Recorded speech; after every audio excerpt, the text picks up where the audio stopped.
Assalamualaikum warahmatullahi wabarakatuh.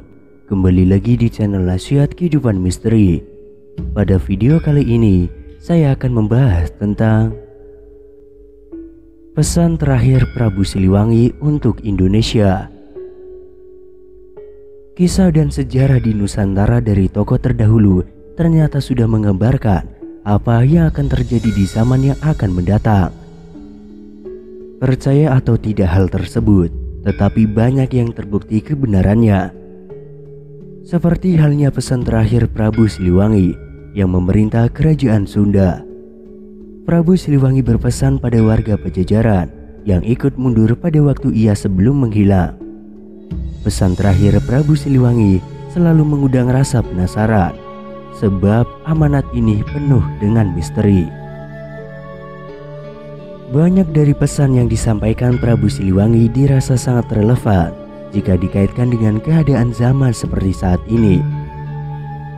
Lantas seperti apa isi pesan Prabu Siliwangi tersebut? Berikut adalah pesannya.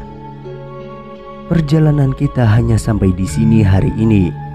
Walaupun kalian setia kepadaku, tapi aku tidak boleh membawa kalian ke dalam masalah ini. Akan membuat kalian susah, miskin, dan ikut merasakan kelaparan. Kalian boleh memilih untuk hidup ke depannya nanti, agar besok lusa kalian bisa kaya raya, senang, dan bisa mendirikan lagi Pajajaran. Bukan Pajajaran saat ini, tapi Pajajaran yang baru, yang berdiri oleh perjalanan waktu. Pilih, aku tidak akan melarang, sebab aku tidak pantas menjadi raja yang rakyatnya kelaparan dan miskin. Dengarkan, yang ingin tetap ikut denganku memisahkan diri ke selatan. Yang ingin kembali lagi ke kota yang ditinggalkan dapat memisahkan diri ke utara. Yang ingin berbakti kepada raja yang berkuasa dapat memisahkan diri ke timur. Yang tidak ingin ikut siapa-siapa dapat memisahkan diri ke barat.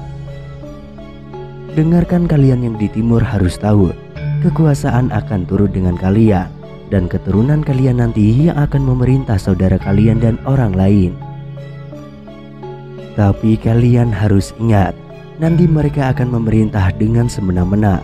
Akan ada pembalasan untuk semuanya itu. Silahkan pergi. Kalian yang di sebelah barat, carilah oleh kalian Kisantang, sebab nanti keturunan kalian yang akan mengingatkan saudara kalian ke orang lain, ke saudara, sedaerah ke saudara yang datang sependirian, dan semuanya yang baik hatinya.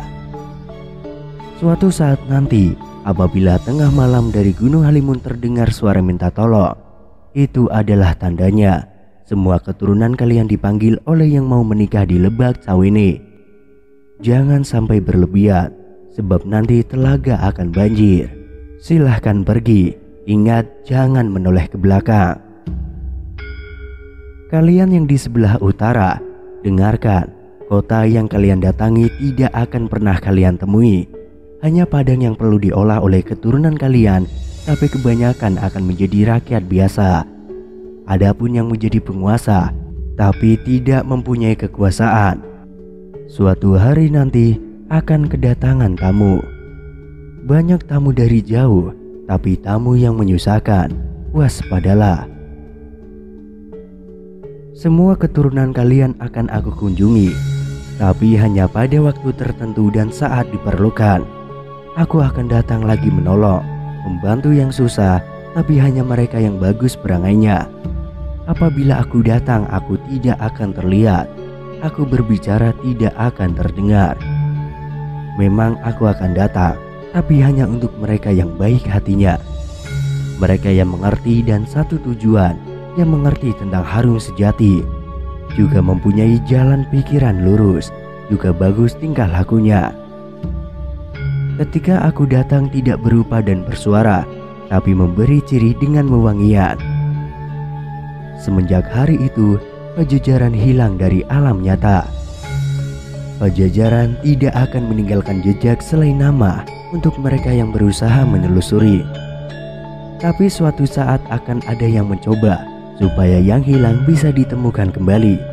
Tapi bisa saja menelusurinya harus memakai dasar, Bisa saja yang menelusurinya banyak yang sok pintar dan sombong.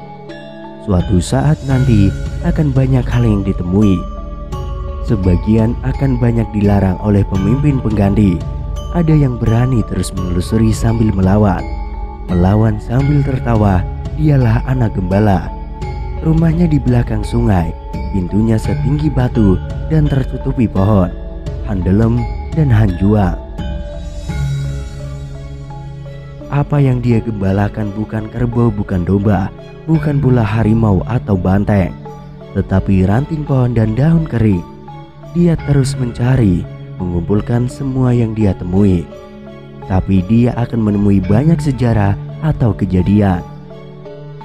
Setiap zaman mempunyai sejarah, dan setiap waktu akan berulang, dan itu lagi. Dengarkan, yang saat ini memusuhi kita akan berkuasa hanya sementara waktu. Tanahnya kering, padahal di pinggir sungai Cibaten. Disitulah negara akan pecah oleh kerbau bule yang digembalakan oleh orang tinggi yang memerintah di pusat kota.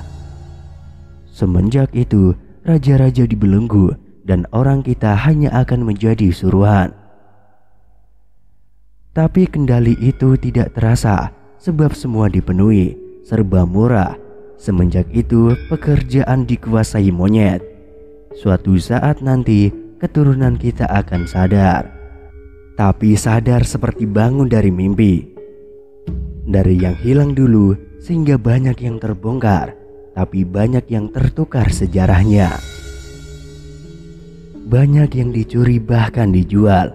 Keturunan kita banyak yang tidak tahu bahwa zaman sudah berganti. Pada saat itu, geger di seluruh dunia. Pintu dihancurkan oleh mereka para pemimpin, tapi pemimpin yang salah arah. Ia memerintah bersembunyi, pusat kota kosong, kerbau bule kabur, negara pecah di serbu monyet. Keturunan kita enak tertawa, tapi tertawa yang terpontong. Sebab pasar habis oleh penyakit, sawah, tempat padi, kebun, perempuan hamil oleh penyakit, semuanya diserbu oleh penyakit. Turunan kita takut segala yang berbau penyakit. Semua alat digunakan untuk menyembuhkan penyakit, sebab sudah semakin parah. Yang mengerjakan masih bangsa sendiri. Banyak yang mati kelaparan. Semenjak itu, keturunan kita banyak yang berharap cocok tanam sambil sok tahu membuka lahan. Mereka tidak sadar bahwa zaman sudah berganti.